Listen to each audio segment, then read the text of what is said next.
Ever wondered if there's like a hidden layer of understanding, a set of truths that could really shift how you see things? Imagine there's this collection of names, not just labels, but maybe keys. Keys to understanding something profound, something divine. Welcome to the deep dive.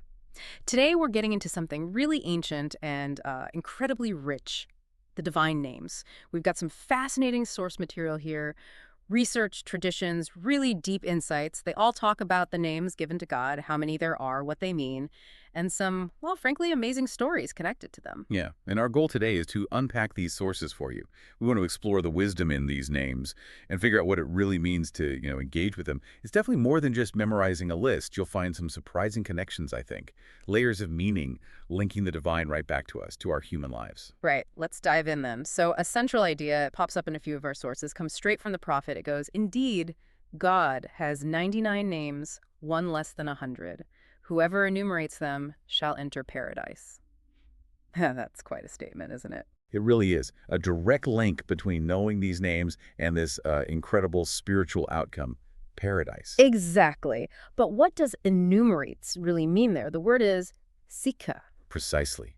And that's the key question. Is it just counting, like ticking them off a list? Yeah. Or is it something deeper? Our sources strongly suggest it's much richer. It seems to imply, well, truly understanding them, contemplating them, maybe even trying to live by the qualities they represent. Okay, internalizing them. Yes.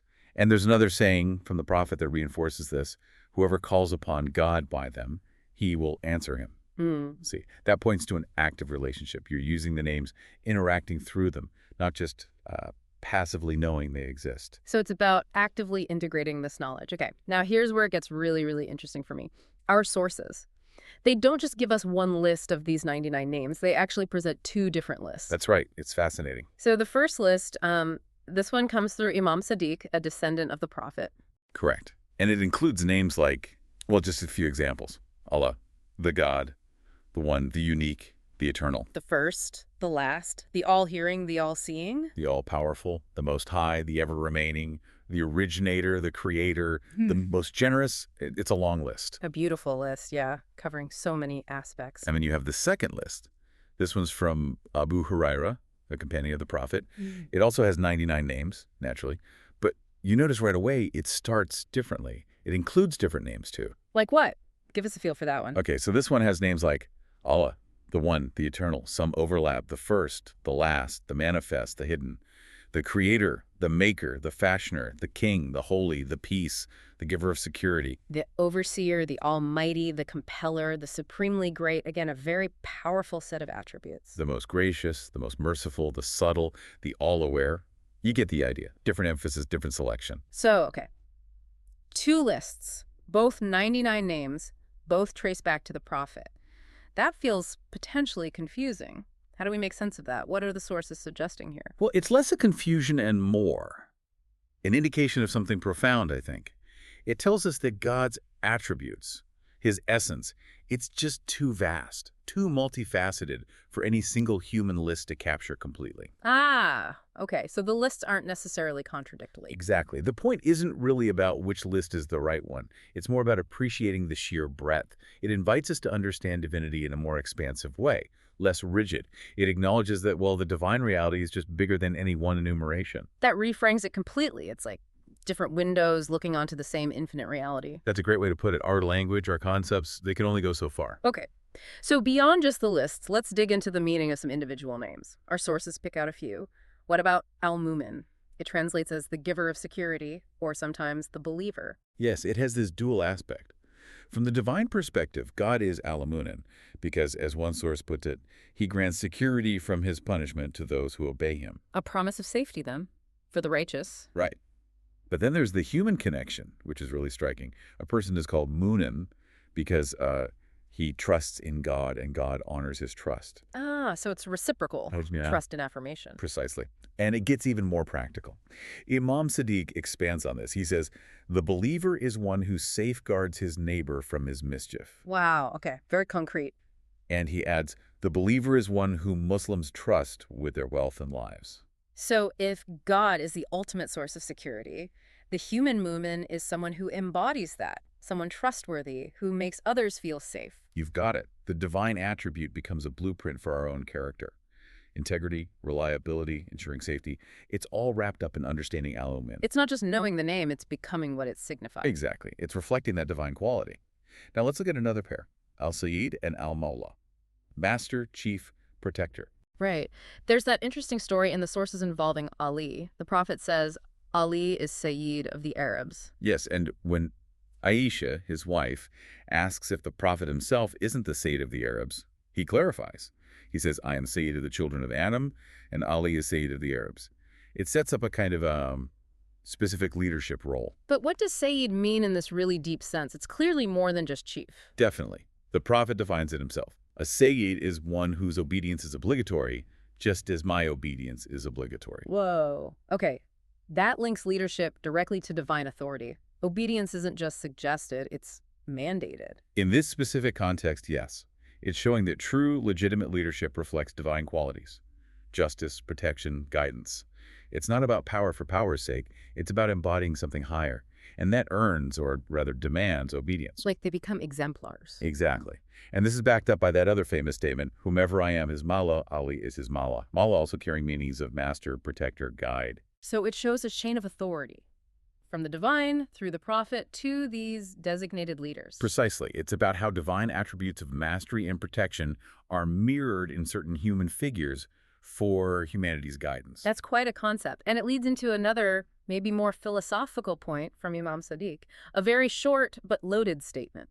You mean no compulsion and no absolute delegation, but a matter between two matters. Yes, Amrai Bain Amrain. What exactly is that getting at? It sounds like it's about free will versus fate. It is, fundamentally. It tackles a huge theological question. Are we puppets, or are we totally on our own? This statement suggests, well, neither extreme. It avoids saying we're completely compelled by divine decree, and it avoids saying we have absolute, unrestricted free will with no divine influence. And a middle path. A middle path, exactly. A matter between two matters. It points to this really complex interplay between God's power and plan and our own agency, our choices, our responsibility. It acknowledges both divine will and human responsibility. Yes. It reflects the kind of wisdom and balance you see in God's names themselves. It's a sophisticated way of looking at our existence. That's incredibly deep for such a short phrase. Yeah. Okay, let's shift gears slightly into something even more mysterious. The sources talk about the greatest name, Ism al-Adam. Ah, yes. The ultimate name. The sources say it possesses immense power, and it's composed of 73 letters, apparently. 73 letters, and the power. Yeah. There's that story about Asaph, right, in the time of Solomon and the Queen of Sheba. That's the classic illustration. Asaph, this wise figure near Solomon, reportedly knew only one single letter out of the 73. Just one letter. Just one. And by uttering that single letter, the story goes, he caused the ground between him and the Queen of Sheba's throne miles away to just collapse inwards, Her laps. allowing him to bring her throne to Solomon almost instantaneously, faster than blinking. And then the ground just returned to normal. Wow. The power in just one letter, rearranging reality like that. It's almost mind-bending. It really is. It speaks volumes about the potential power contained within divine knowledge, and perhaps even language itself when connected to that source. And this knowledge, these letters, they weren't just given out all at once. No, the sources describe a progression. Adam received 25 letters. Noah also got 25. Okay. Abraham received 8 letters. Moses got 4. And Jesus. Jesus received 2 letters. And the forces connect this to his miracles, reviving the dead, healing the blind and lepers. He used those 2 letters. Amazing. And Prophet Muhammad. He was granted 72 out of the 73 letters. 72. So almost all of them, but one remains hidden. One letter remains known only to God. And there's a reason given for this. The source says it's so that what is in his essence is not fully known. To preserve a level of divine mystery. Exactly. And that he may know what is in the essence of his servants. It emphasizes God's unique omniscience alongside his mystery. A balance between what's revealed and what remains sacredly unknown. That's beautiful. It maintains that sense of awe and divine transcendence. So we've talked 99 names, 73 letters. But wait, there's more, isn't there? One source mentions an even bigger number. Ah, yes. Prepare for this one. The prophet is reported to have said that God actually has 4,000 names. 4,000. Okay, that expands things exponentially again. How does that work? Where are they all? Well, according to the tradition, they exist in layers of knowledge. 1,000 of them are known only to God. completely beyond any created being's grasp. Okay, purely divine knowledge. Then, another 1,000 are known to God and the angels. So shared in the angelic realm. A third 1,000 are known to God, the angels, and the prophets. A wider circle, but still very exclusive. Prophets receiving that deeper insight. Right. And then there's the 4,000, and this is the group known by believers, by us. Ah, okay. So the names accessible to humanity are within that 4,000. That's the idea. And within that 1,000, the source breaks down further by Scripture. It says 300 names are in the Torah, 300 in the Gospel, or Injil, 300 in the Psalms, the Zabur. That's 900. Where's the last 100? The last 100 are in the Quran. And now here's the connection. Of those 100 in the Quran, the source specifies 99 are apparent and 1 is hidden. Whoa. So the 99 names we started with, Right. they're the apparent Quranic names from this larger group of 4,000. Exactly. It brings it all together. That list of 99 isn't the whole story, but it's our primary revealed access point within this vast ocean of divine nomenclature. That context changes everything. It's not just 99 names. It's 99 out of 100 in the Quran, out of 1,000 for believers, out of 4,000 total. Wow. It shows the layers, the depth. What we have access to is precious, but it's part of something infinitely larger. What an incredible exploration, seriously. We went from the core 99 names, their meanings, how they shape character. Like Al-Mumin, the giver of security. Right. Then the mind-blowing power of the greatest name, the Ism al-Tam, with its 73 letters. And that story of Asaf. Yeah. Amazing. And finally landing on this immense picture of 4,000 names, layered across different levels of knowing, divine, angelic, prophetic, human.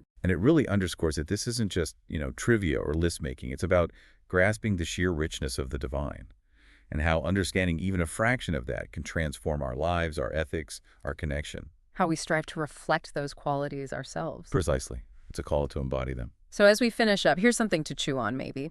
A final thought. Considering all these numbers, 99, 73, 4,000, what does it really signify that so much of the divine reality, so many of those names, remain beyond us?